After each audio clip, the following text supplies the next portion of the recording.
Hi, my name is Gina Mayoni, and I'm going to be presenting on self-efficacy.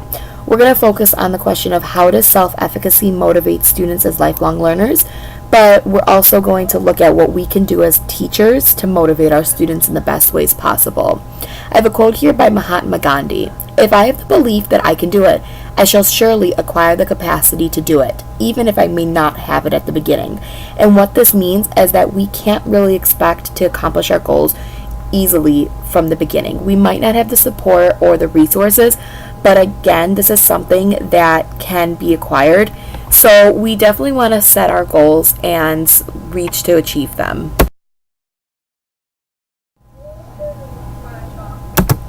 Self-efficacy is the beliefs in one's ability to influence events that affect one's life and control over the way these events are experienced.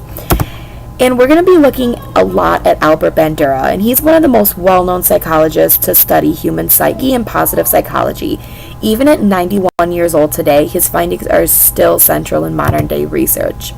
Bandura analyzes negative pathology in psychology, and as such a scientific topic, he tries to revise it to express a more positive mindset. So instead of focusing on human failure and dysfunction, he's going to highlight what we're capable of doing as There are truly a ton of benefits of self-efficacy, and again, we're going to look at Albert Bandura and see how he explained different functions that are influenced by self-efficacy. Cognitive. Thinking optimistically can impact decision-making skills in difficult scenarios. By approaching a situation with a positive outlook, you are more likely to trust your own control. We definitely are more motivated when we're positive. So we can look at situations negatively or positively. However, when we have that good feeling, we're definitely able to overcome difficult situations more easily. Motivation. Those with high self-efficacy are more likely to look at obstacles as something they can overcome. Emotion. A strong sense of self-efficacy includes overcoming emotions to face challenges. These individuals understand the normalcy in fluctuated emotions, however, are not discouraged by failure. They instead are able to use past experiences to influence future outcomes. As humans, we're always going to have different emotions. Some days we're going to be really happy, and some days we're just going to be really upset. And even though we really can't truly control these emotions sometimes, we can definitely use them to our benefit. So we can learn by failure, and we can use happiness to motivate us. Decisions. Those with self-efficacy are more likely to create opportunities and consider their choices before making a decision. And this is something really important in students, because if they have a high sense of self-efficacy, they're going to make decisions that help them most in the long run instead of making poor decisions. So individuals might be more likely to bypass poor environments or bad decisions to lead fulfilling lives. And the last point I have is health. Self-efficacy can play a role in rehabilitation and or healthy practices. These individuals use self-efficacy to make better decisions to protect their bodies. So for example, students with childhood obesity or even substance abuse problems, they're going to see how they're affecting their bodies and make decisions to better their lives. It's important to understand what self-efficacy is not. Self-efficacy is not selfish, conceited, unrealistic, or cocky. This positive mindset should benefit all students regardless of personality, culture, race, religion, individual characteristics, etc. Self-esteem and self-efficacy are not the same thing, and as teachers, we do not want to be providing unwarranted praise. We don't want to sugarcoat scenarios or provide unrealistic feedback. Self-efficacy is all about using your personal skills to achieve goals. Therefore, we want to be specific with students and help them discover their skills. By understanding what you're good at, you're more likely to use your skills to accomplish your goals. And I have this picture here of a stepladder. When you go into a situation believing that you can't do it, you're probably not going to be able to accomplish it. It's that negative attitude that really halts it. But as you can see, as we get higher and higher up the stepladder, it's focusing on the positive energy and positive emotions. So you go from I can't do it to I want to do it. How do I do it? I'll try to do it. I can do it and I will do it.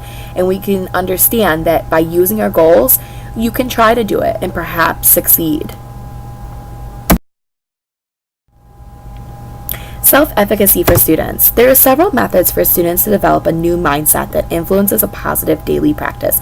And these are methods that students can utilize on a daily basis to help them accomplish their goals.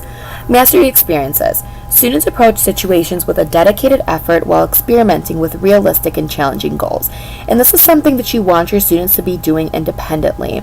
They need to understand what they can potentially accomplish versus things that are unrealistic at the moment.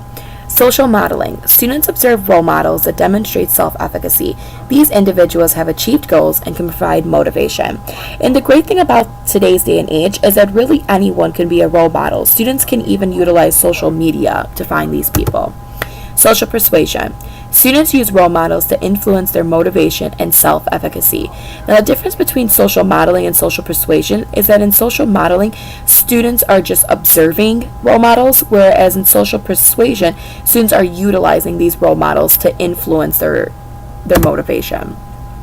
States of physiology.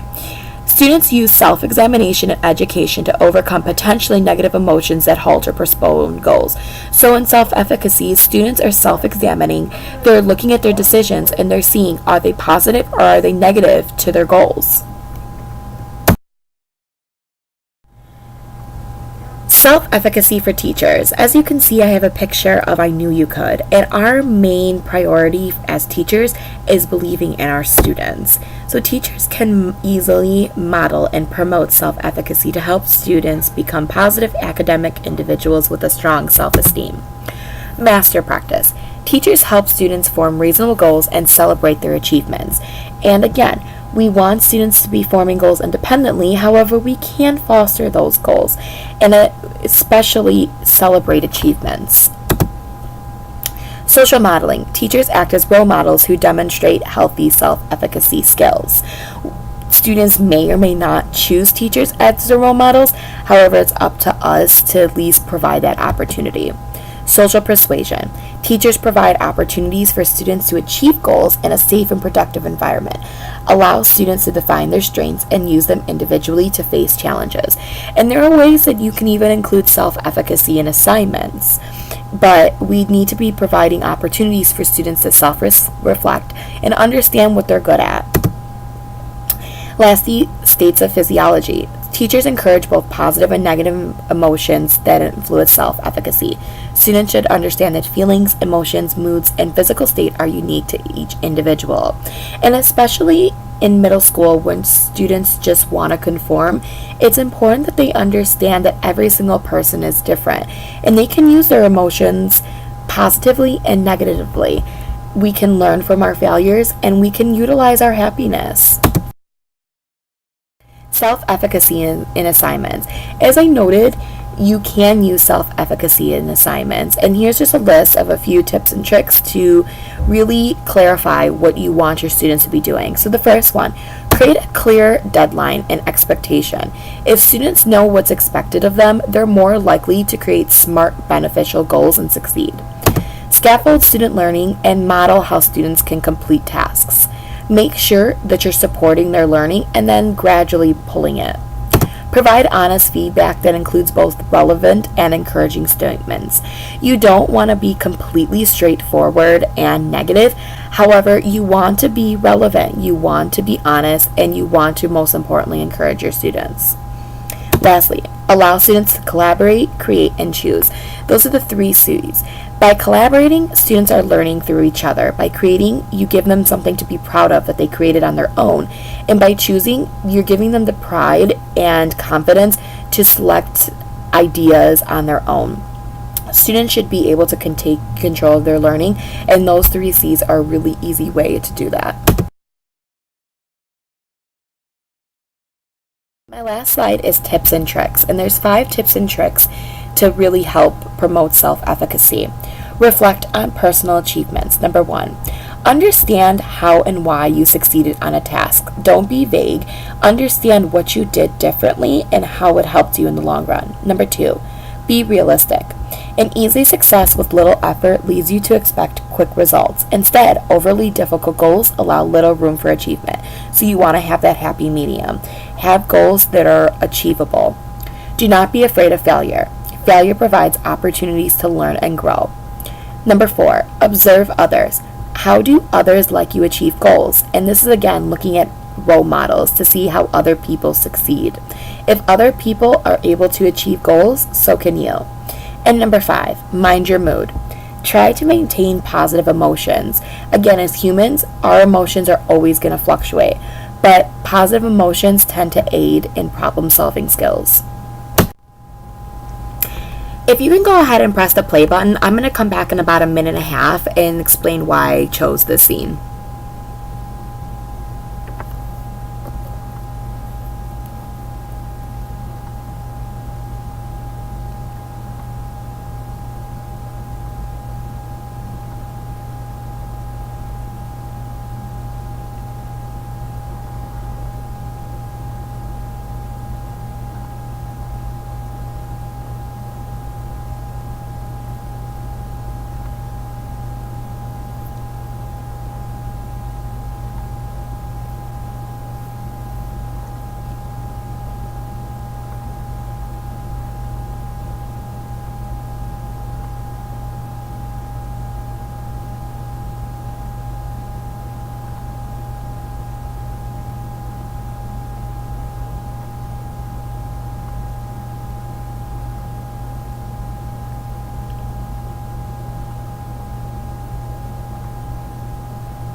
Okay, if you can go ahead and press pause.